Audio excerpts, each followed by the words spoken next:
Señoras y señores, muy buenas noches y bienvenidos. Es un placer volverles a encontrar. La divulgación del conocimiento es una obligación para un medio público y una exigencia, debe ser una exigencia de sus telespectadores. Y esa es la propuesta que les hago esta noche desde la Televisión Pública de Málaga.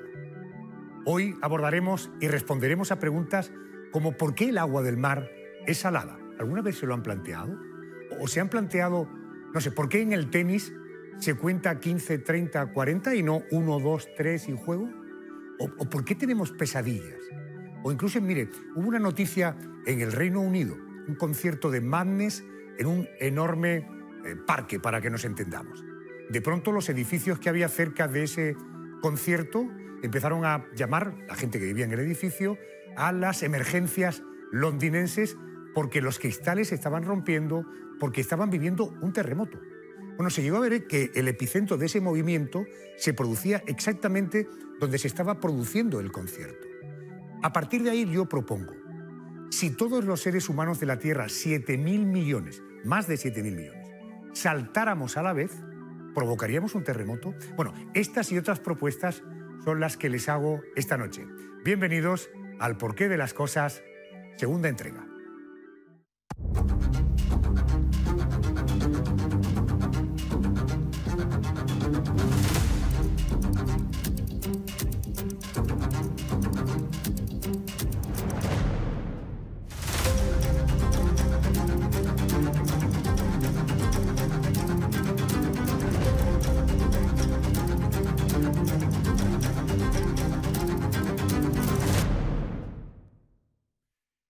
Entramos en la primera cuestión de la noche. Les voy a plantear una hipótesis que me la tienen que aceptar de inicio para que naturalmente tenga sentido la conversación que vamos a tener.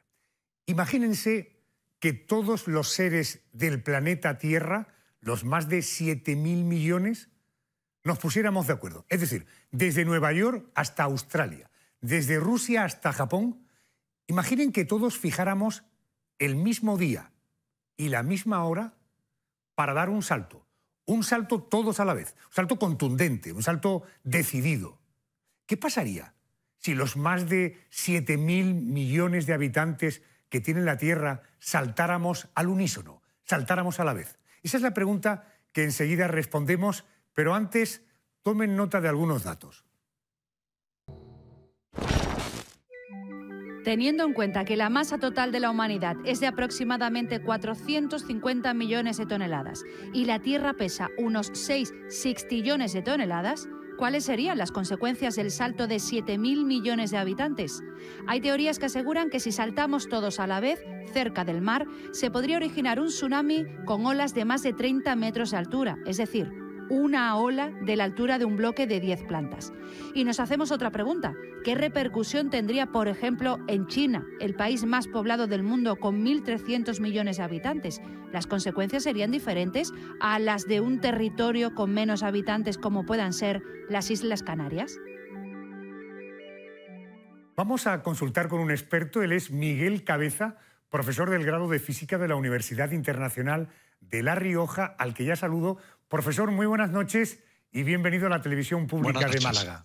Buenas noches. Y gracias por aceptar este juego, que yo supongo que en el mundo de la física, en el mundo de las matemáticas, jugar con teorías, aunque puedan parecer a veces un poco alocadas, es bueno para poder hacer proyecciones, ¿no? Sí, es lo que denominamos experimentos mentales.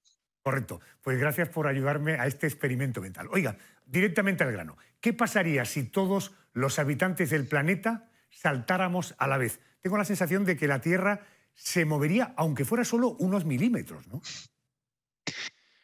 Bueno, lo primero yo creo que vamos a poner la energía en perspectiva. El terremoto más grande jamás registrado en la vida real azotó el centro de Chile en 1960, tuvo una magnitud de 9,5 y fue verdaderamente masivo, más del doble que el siguiente más grande, que fue en Alaska en 1964. La energía sísmica liberada por aquel terremoto fue igual que unas 20.000 bombas atómicas de Hiroshima. Miles de personas murieron y el tsunami que generó llegó hasta Japón, donde fallecieron cientos de personas. Bueno, eso es para ponernos en perspectiva. Si suponemos unos 7.800 millones de personas en la Tierra, con una masa media, pongamos, de 50 kilos, un salto de una altura de unos 20 centímetros, la energía que se transmitiría a la corteza terrestre sería de unos 765.000 millones de julios. Los físicos hablamos de julios para la energía. Y eso es equivalente a un 1% de la energía de la bomba atómica de Hiroshima y está muy lejos de aquellas 20.000 bombas equivalentes del terremoto de Chile.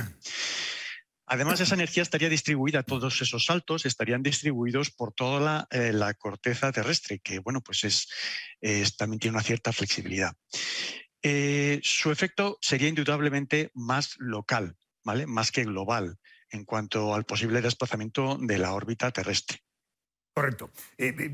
Seguimos con el experimento mental. Si esto mismo lo hiciéramos, nos concentran a toda la humanidad frente al mar, en un litoral. Si todos saltáramos a la vez, ¿se podría llegar a originar un tsunami?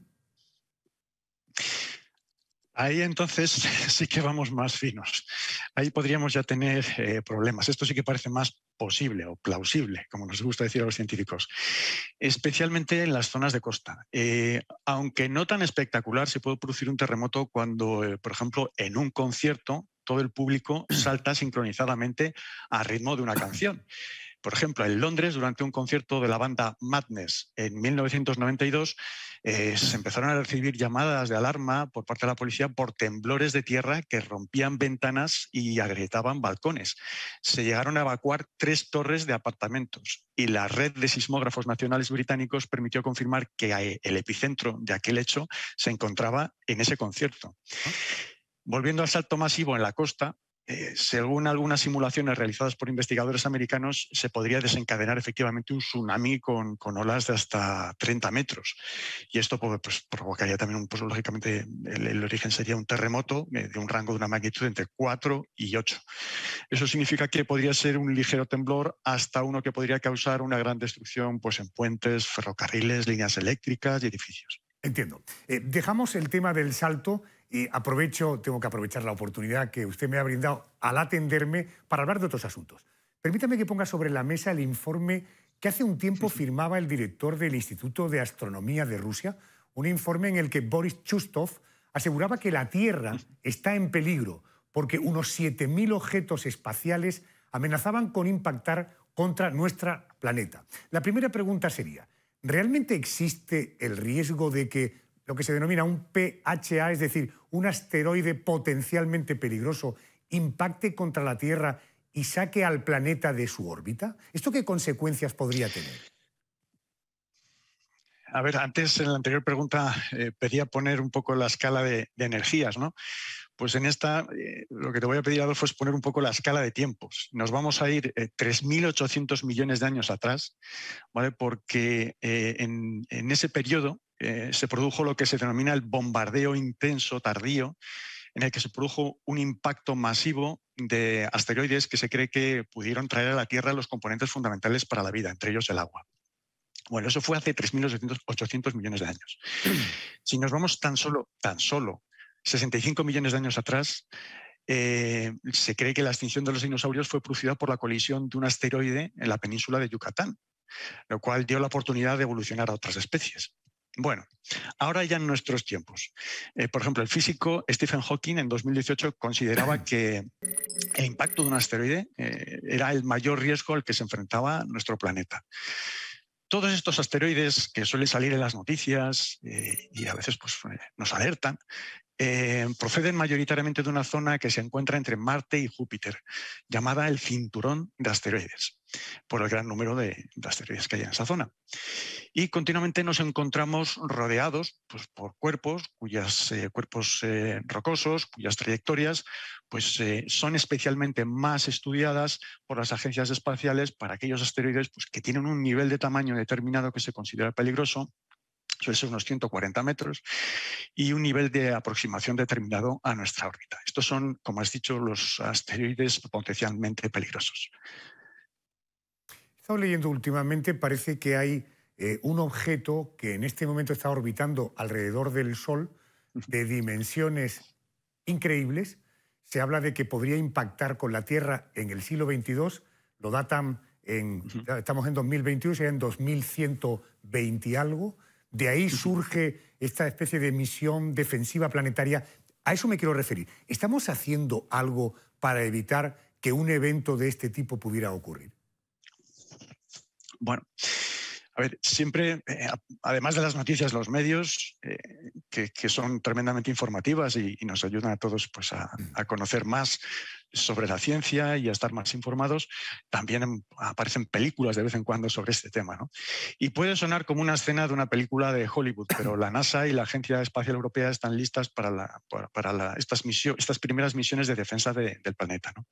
De hecho, ya existe una sonda que se ha lanzado, una nave espacial, se llama la prueba de redireccionamiento de doble asteroide, por sus siglas en inglés DART, que la traducción sería dardo en español. Y se está probando con el objetivo de proteger a la Tierra de cualquier amenaza potencial futura de un asteroide. Esta nave espacial, se lanzó el 23 de noviembre pasado, hace muy poquito, y está diseñada para chocar contra un objeto espacial que es una luna de un asteroide que es de un tamaño que podría ser de esos asteroides potencialmente peligrosos. Es como un estadio de fútbol aproximadamente su tamaño. Y lo que se busca es cambiar su órbita con el choque de esta nave espacial. Y se espera que sea una buena prueba para ver si realmente seríamos capaces de conseguir una desviación.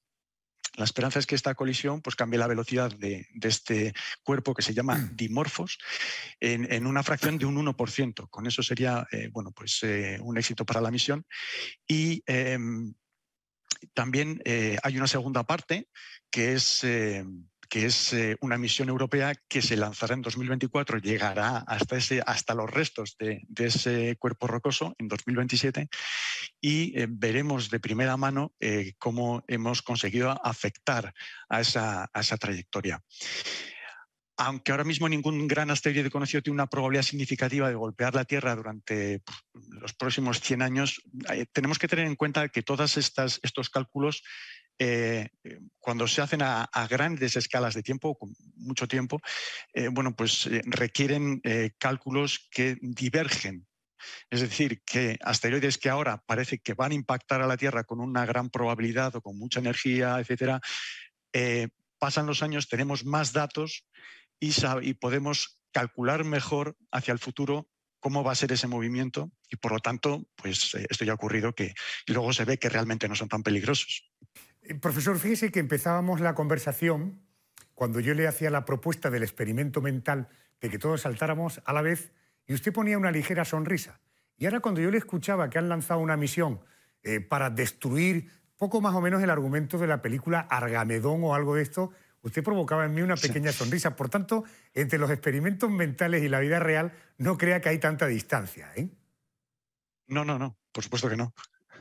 Miguel, gracias por atenderme. Profesor, gracias y muy buenas noches. Muchas gracias. Gracias, buenas noches. Buenas noches. Vivimos en Málaga, por tanto, podemos decir sin lugar a dudas de que vivimos en una ciudad bañada por el mar. Estamos acostumbrados a coger la toalla, la sombrilla, la nevera y pasar un largo día en la playa disfrutando del baño en el mar de Alborán por ser todavía más locales. Pero ¿ustedes se han planteado alguna vez por qué el agua del mar es salada si en parte se nutre de los ríos que no son salados, sino que es agua dulce? Asómense a la pantalla que nos damos un baño y enseguida resolvemos esta y otras cuestiones. Para empezar, hay que recordar que el agua del mar cubre más del 70% de la superficie total de la Tierra, es decir, abarca una superficie de 360 millones de kilómetros cuadrados. Hablamos de agua que no se puede consumir ni se puede usar para regar cultivos por su alta salinidad, una media de 35 gramos de sal por cada litro de agua, aunque esta cifra puede variar bastante. Por ejemplo, el Océano Atlántico tiene entre 33 y 36 gramos de sal por litro de agua. El Mediterráneo acumula entre 36 y 39 gramos de sal por litro. El Mar Rojo tiene una salinidad de entre 42 y 46 gramos.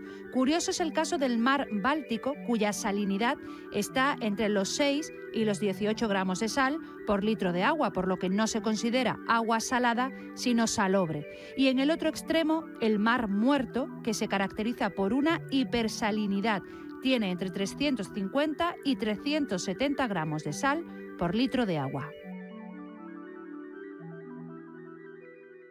Esos son los datos. Ahora toca aclarar por qué el agua del mar es salada y para ello voy a echar mano de un experto. José Abel Flores es catedrático del Departamento de Geología de la Universidad de Salamanca. Desde allí nos atiende. Además forma parte del grupo de Geociencias Oceánicas de esta universidad. Catedrático, muy buenas noches y bienvenido. Buenas noches. ¿Qué tal? ¿Mucho frío por Salamanca?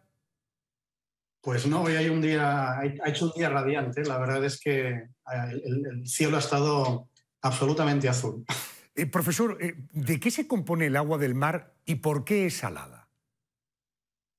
Bueno, el agua del mar es agua, es decir, H2O, pero tiene, como muy bien habéis explicado, una proporción en torno al 3,5%, 35 gramos por litro, de sales, que son esencialmente cloruro sódico, que es la sal común, y otros elementos. Bueno, yo diría que prácticamente todos los elementos fundamentales, desde calcio, magnesio, potasio, incluso pues elementos que quizás para alguien le resulte curioso, pues oro, plata, platino, que están incorporados a ellos.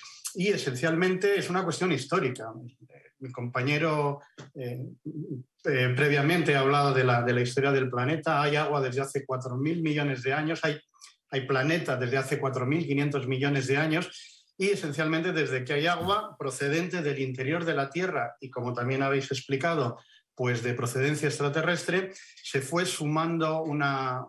generando una serie de cuencas y al mismo tiempo los continentes comenzaban a emerger y había pues sobre todo actividad volcánica que esa actividad volcánica determinaba que saliesen una serie de sales que quedaban en lo que era el continente, la parte emergida. Y con las precipitaciones, esa lluvia de hace tantos millones de años, pues se fue lavando y se fue acumulando pues, en los lugares del planeta que son cóncavos, es decir, que tienen la menor energía potencial, que son los mares, ¿no? El mar, aquellos mares pretéritos que los geólogos lo llaman pantalasa.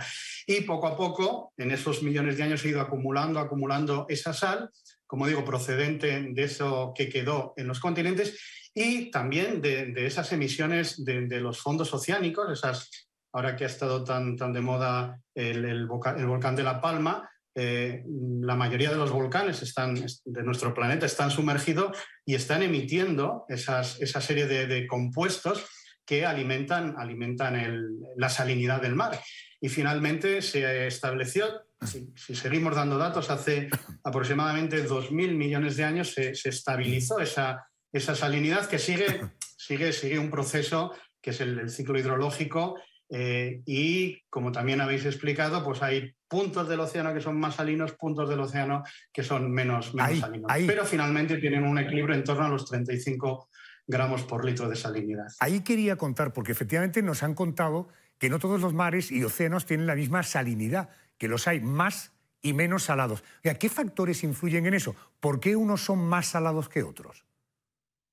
Bueno, esencialmente hay varios factores. Uno de los factores es la evaporación, es decir, cuencas como el Mediterráneo, el Mar de Alborán, del que has comentado, vamos a hablar, son cuencas que tienen alta evaporación. En consecuencia, esa pérdida de H2O determina que se salinice relativamente esa cuenca. Pero también tiene mucho que ver con el vertido de ríos, es decir, regiones del planeta, regiones del océano que tienen más aporte continental. Incluso en nuestro propio Mediterráneo, el Nilo es un factor que equilibra, pero otros ríos de todo el planeta, el Amazonas y demás, contribuyen a que haya una entrada de agua menos salina. Y otra cuestión que a veces se tiene menos en cuenta, pero que es trascendental, que es el deshielo de los polos, ¿no? El deshielo estacional, el deshielo de lo que es la banquisa estacional.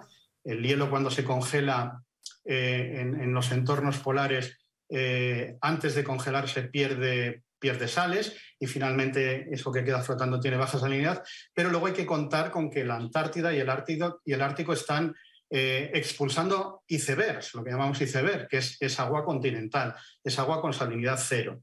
Y eso es lo que está lo que dependiendo dónde se coloquen esas masas de agua y una vez se fundan, pues también puede determinar salinidades diferenciales. Entiendo. Esta televisión es una televisión de proximidad. Nos encontramos en Málaga, bañados por el mar de Alborán. En primer lugar, ¿cuál es la dimensión exacta del mar de Alborán? ¿De dónde a dónde llega? Digo, por situar a los telespectadores. Bueno, pues esto es una cuestión curiosa porque las denominaciones de los mares, que puede parecer, en realidad son históricas, ¿no? Todos los que nos dedicamos a la oceanografía, pues navegamos por mares históricos que han bautizado pues desde navegantes hasta piratas, ¿no? Pero hoy en día hay una organización, que es la Organización Hidrográfica Internacional, que se ocupa más o menos de limitar.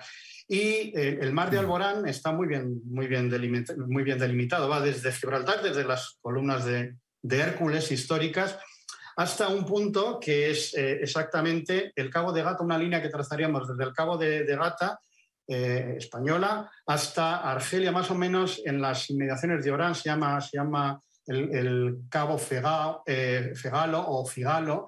Entonces, toda esa zona es lo que se denomina oficialmente mar de Alborán. Perdone, pero profesor, es verdad que el mar de Alborán, esa denominación es más de pescadores y de navegantes. Correcto, pero en todo caso, por tanto, desde lo que se refiere a la provincia de Málaga, desde Estepona hasta el final de la provincia por Nerja, todo eso le denominaríamos mar de Alborán, ¿correcto? Mar de Alborán. Correcto. Exactamente, es un mar dentro del Mediterráneo. Y desde el punto de vista de la salinidad, ¿el mar de Alborán tiene alguna singularidad? Pues el mar de Alborán es un mar que tiene unas peculiaridades y de hecho parte de mi carrera nos hemos dedicado, acabamos de terminar hace un mes una expedición en el mar de Alborán. Es una zona muy curiosa. Desde el punto de vista de la salinidad tiene mucha influencia atlántica porque, digamos, hablando en términos coloquiales, hay un chorro de agua que entra en superficie del Atlántico, de manera que la zona, digamos, más occidental del mar de Alborán es en buena medida atlántica, pero si nos vamos más hacia Almería, es decir, en ese otro extremo de vuestra provincia, ya tiene una serie de connotaciones más mediterráneas, una mayor salinidad. Es decir, pasamos desde un extremo que tiene una salinidad desde en torno al 36 por mil de salinidad a valores que son ya más próximos al 37, 37,5 en ese otro extremo.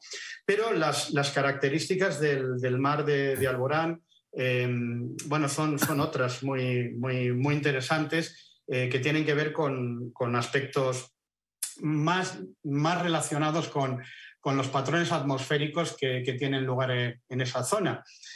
Y que, si me permitís decir, quizás sea un poco arriesgado, pero tiene bastante que ver con el clima envidiable que tenéis. Eso es producto de esa dinámica atmosférica y de la respuesta oceánica, que no tiene tanto que ver con la salinidad, sino como con otras series de aspectos que, si quieres, podemos comentar un poco. Será en otra oportunidad, porque no quiero terminar confundiendo a los telespectadores, aunque afirmo o confirmo su afirmación. El estupendo tiempo que tenemos en Málaga tiene mucho que ver precisamente con el mar de Alborán y probablemente tiene también que ver con la cornisa montañosa que tenemos detrás, y por lo tanto estamos entre el mar de Alborán, esa cadena de montañas, y ahí dentro este paraíso al que se le llama Málaga. Profesor Flores, comprometido en volver a hablar otro día y entrar con más detalle en el mar de Alborán. Gracias por atenderme, muy amable. Gracias a vosotros. Desde que y salto ahora a otra cosa, los Federer, los Nadal, los Djokovic juegan al tenis, los españoles y todo el planeta nos hemos interesado más por este deporte, ojo, probablemente que por muchos otros, porque queremos saber más sobre él. Fíjense toda la polémica que ha habido ahora en Australia con Djokovic, cómo lo hemos seguido con una noticia del día a día. Bueno, en todo caso, lo que quiero hablar hoy y sobre el mundo del tenis es un aspecto muy curioso que seguramente a ustedes también les ha llamado la atención. ¿Por qué se pasa de 0 a 15, de 15 a 30 y de 30 a 40 para ganar un set? Es decir, ¿no sería más fácil decir 1, 2, 3 y 4, sin más complicación? Bueno, como en otros deportes, hay algo que nunca se pierde de vista: el marcador. El del tenis es realmente peculiar, repito, porque la puntuación para ganar un set va del 0 al 15, del 15 al 30 y del 30 al 40. ¿Y esto por qué ocurre?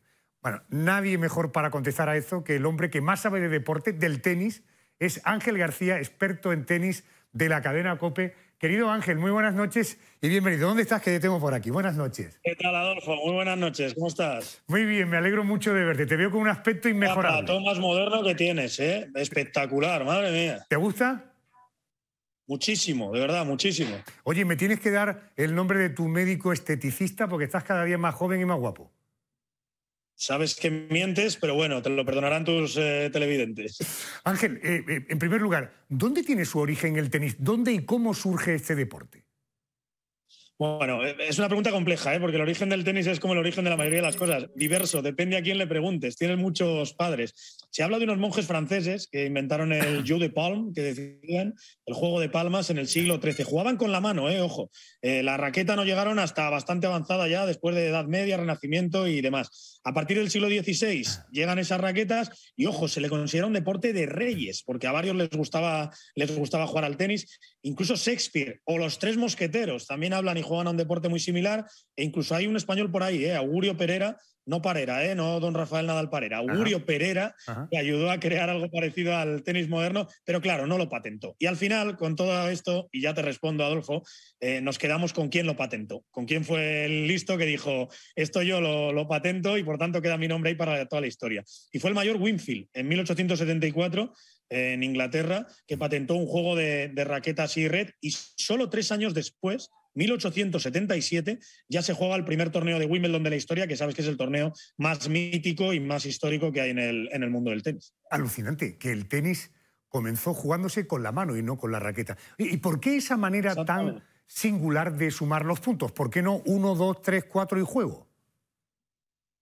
Pues me estás haciendo la pregunta del millón, Adolfo. Yo creo que me la habrán hecho unas 200 veces. ¿Por qué se puntúa tan raro el tenis? Y tampoco hay una respuesta aceptada universalmente. Tranquilo que yo te voy a dar la mía, la que yo creo, pero se habla de que se juega en una pista de 120 metros, 60 metros a cada lado de la red, y te ibas alejando 15 metros cada vez que hacías un punto, hasta que llegabas al final y habías ganado, evidentemente, el juego. También de que había muchas apuestas, y se apostaban 15 deniers franceses, que era una moneda que había en Francia por cada punto, y por eso de 15 en 15. De un reloj que al llegar a la hora era hacer un juego y necesitabas 15, 30 y 45 minutos antes. Pero yo te voy a contar mi favorita, la que yo me creo, que era un juego muy elitista al que jugaban matemáticos, astrónomos, los reyes, como te he dicho, y utilizaron para puntuar la perfección del círculo, es decir, los 360 grados, que serían el set completo. Si los divides en 6, tienes 6 juegos, evidentemente, de 60 grados cada uno.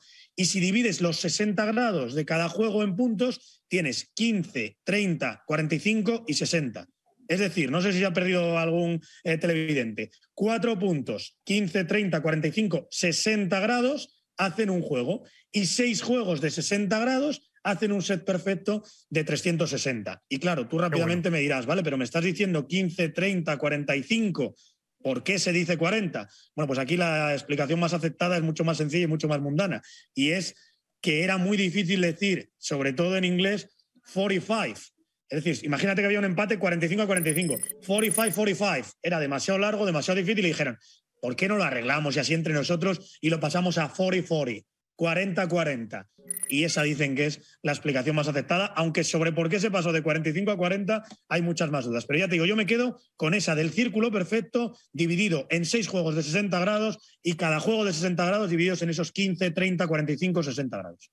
Ángel, ¿alguna vez se ha abierto el debate sobre un posible cambio en esa forma de contar los tantos en el tenis o para nada? Pues no, Adolfo, mira, hay 1000 debates sobre el tenis.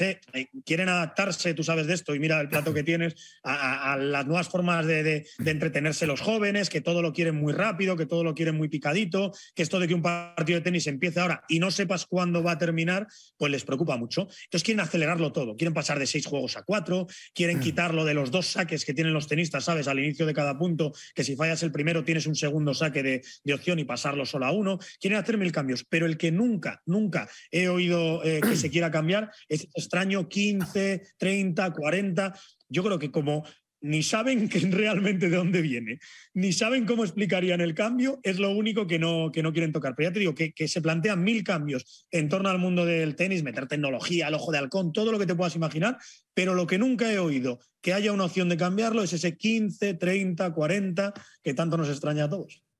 Para terminar, siendo padre de familia, un hombre adulto, ¿por qué en vez de Ángel García, Angelito? Pues te voy a decir una cosa. Mi hijo de 3 años, a su padre, que ya tiene 38 y como ves, peina canas, también le llama de vez en cuando Angelito porque oye que todo el mundo me llama Angelito. No sé por qué. O sea, yo ya me quedé con el Angelito. Mi madre dice que metáis detrás siempre el García Muñiz, que siempre nos olvidamos de los apellidos de las madres y yo por eso meto el don Rafael Nadal Parera siempre. Y nada, me quedaré toda la vida con Angelito. Yo creo que seré abuelo y mis nietos me llamarán Angelito a mí. Ángel, gracias por estar ahí. Qué bueno tener a un experto, un buen comunicador y si además viene del mundo de la radio, qué fácil es entenderte. Gracias, compañero, y buenas noches. Siempre que quieras, Adolfo, un abrazo fuerte. Dejamos la cancha de tenis y ahora nos metemos en lo más profundo de nuestra mente, en lo que ocurre mientras dormimos.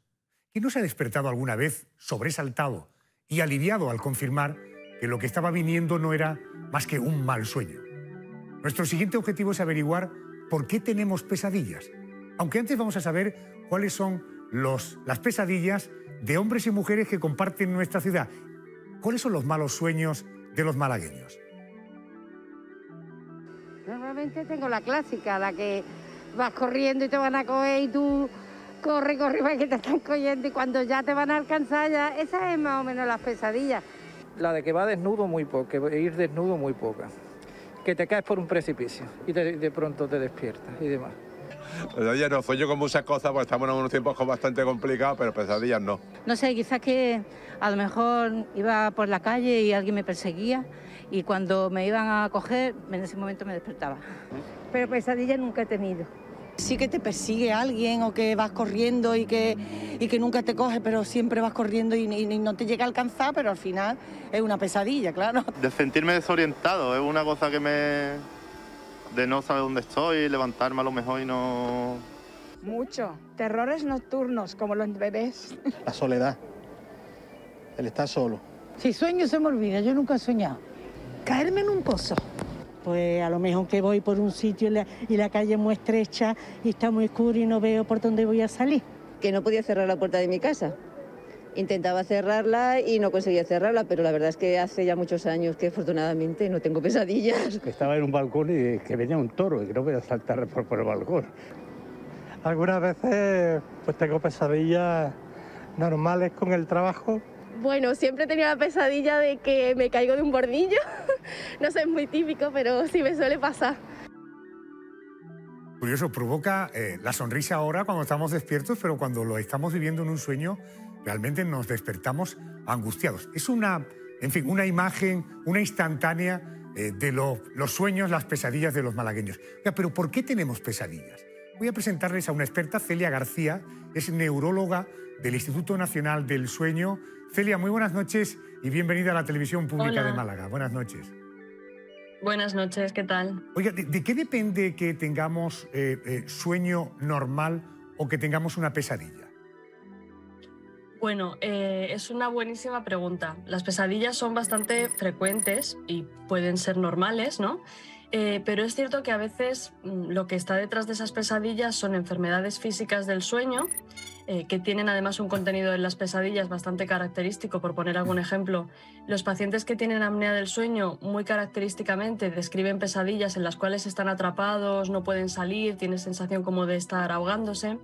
Hay algunas pesadillas más de contenido, pacientes que tienen parasomnias en los cuales notan o son agredidos, les persiguen y ellos tratan de defenderse. Y entonces muchas veces las pesadillas realmente lo que ocultan es algún problema físico, algún trastorno del sueño. Y luego el segundo aspecto, que quizás sea el más frecuente, es la parte psicológica. Muchos pacientes cuando están sometidos a niveles altos de ansiedad, de estrés, etc., es una manera de canalizar y de manifestar pues, esa emoción que tienen. Oiga, ¿las pesadillas tienen alguna relación con nuestra vida? Si tenemos mucho estrés, me decía, en el trabajo, si nos ha pasado algo malo recientemente, si hemos visto una película de miedo, ¿este tipo de cosas también influyen? Sí, totalmente. O sea, de hecho, cuando no hay un trastorno físico detrás de esas pesadillas y es puramente algo que podemos decir psicológico, cuando una persona está sometida a niveles altos de ansiedad y estrés, puede manifestarse de esa forma. Y hay un ejemplo que es muy claro, es el trastorno por estrés postraumático, que es cuando una persona vive una experiencia muy impactante en su vida, pues como puede ser una violación, un asalto, presenciar un asesinato, algo que es muy impactante para una persona, pues esas personas tienen esta enfermedad, que es el trastorno por estrés postraumático, en el cual de forma recurrente, noche tras noche, se repite una pesadilla que suele tener que ver con el evento traumático que han vivido. Y muchas veces tienen miedo a quedarse dormidos porque saben que van a revivir esa experiencia tan negativa. Celia, ¿por qué nos despertamos o nos solemos despertar cuando tenemos una pesadilla? Pues no siempre nos despertamos, eso también es cierto, pero muchas veces cuando tenemos pesadillas se produce una hiperactivación del sistema nervioso simpático. Este sistema nervioso simpático es el sistema de alerta, de huida. Entonces lo que suele ocurrir es que pues, tenemos sudoración, taquicardia, aumenta la presión arterial y muchas veces ese estado de hiperactividad puede llevar a que nos despertemos. Luego también durante las pesadillas, como suelen tener ese contenido de producirnos miedo, también se activa una zona del cerebro que se llama amígdala, que es el centro del miedo, y también toda esa hiperactividad puede hacer que nos despertemos en ese momento. Entiendo. ¿Tener pesadillas tiene algo de positivo? Quiero decir, el hecho de haber vivido en un sueño una experiencia desagradable nos permite, si nos enfrentáramos a algo parecido, vivirlo de una manera más relajada. ¿En algún sentido las pesadillas tienen algún aspecto positivo? Pues en general no. O sea, las pesadillas no aportan nada positivo, pero es algo normal. O sea, la mayor parte de las personas de vez en cuando tenemos alguna pesadilla y eso entra dentro de pues, algo fisiológico normal que no requiere ninguna atención. Cuando hay pesadillas recurrentes, o sea, prácticamente pues, cada noche tenemos pesadillas, ya sea pues de temática siempre la misma, que nos hace no descansar, etcétera, pues en estos casos sí que debemos consultar, porque muchas veces o bien hay una parte psicológica que hay que tratar con el paciente, o bien hay un problema físico que está relacionado con el mal sueño y todo ello lleva a un problema de salud, porque si finalmente no conseguimos descansar bien, no dormimos nuestras horas, tenemos consecuencias también en el funcionamiento que tenemos durante el día. ¿Las pesadillas se pueden evitar? Bueno, nosotros las evaluamos siempre y las tratamos. Cuando se trata de un trastorno por pesadillas, como digo, cuando son muy frecuentes, pues en ese caso hay que corregirlas, hay que tratarlas. Hay dos partes en el tratamiento. Bueno, lo primero es hacer bien el diagnóstico, ¿no? Acudir a un especialista en sueño pues, para hacer una buena evaluación, ver cuál es la causa, si detrás hay alguna enfermedad física que requiera pues, un manejo muy concreto. Y si es más una cuestión psicológica, pues en ese caso hay que hacer un tratamiento psicológico. También hay fármacos que ayudan a evitar las pesadillas o a reducirlas. Y bueno, pues siempre que la persona siente que no descansa, que lo que digo del miedo a irse a dormir porque saben que van a aparecer las pesadillas, que me lo cuentan muchos pacientes en la consulta, en ese caso hay que hacer una evaluación porque requieren tratamiento. Entiendo. Los telespectadores de este programa han abierto sus casas, le han permitido, doctora, que usted pase. Por tanto, me atrevo legítimamente a preguntarle, ¿alguna vez ha tenido una pesadilla? Yo sí. Sí. ¿Y alguna recurrente? Bueno, había un paciente, un señor, ¿no? que decía algo sobre toros. Pues a veces es verdad que yo sueño con toros, no sé, que parece que viene el toro y, y de vez en cuando tengo ese tipo de pesadilla, que es verdad que cuando lo cuentas así despierto, pues no pasa nada, pero en la noche es angustioso, ¿no? Bueno, pues es una situación, a veces los sueños son muy lógicos, ¿no? Son situaciones muy extrañas. Y entonces, claro, genera mucho malestar. Son situaciones que durante el día, pues con mucha probabilidad no ocurren. Pero bueno, es así los sueños. Cuidado con los toros, doctora. Celia, gracias por atenderme. Gracias, un saludo. Gracias. Bueno, vamos a hacer una parada para la publicidad. Inmediatamente les voy a presentar al siguiente invitado que estará con nosotros, con el que vamos a seguir hablando de las cosas del cerebro. Por cierto, si deciden apagar la tele e irse a la cama ahora, tendrán una pesadilla. Por tanto, mejor quédense y terminen el programa conmigo. Volvemos inmediatamente.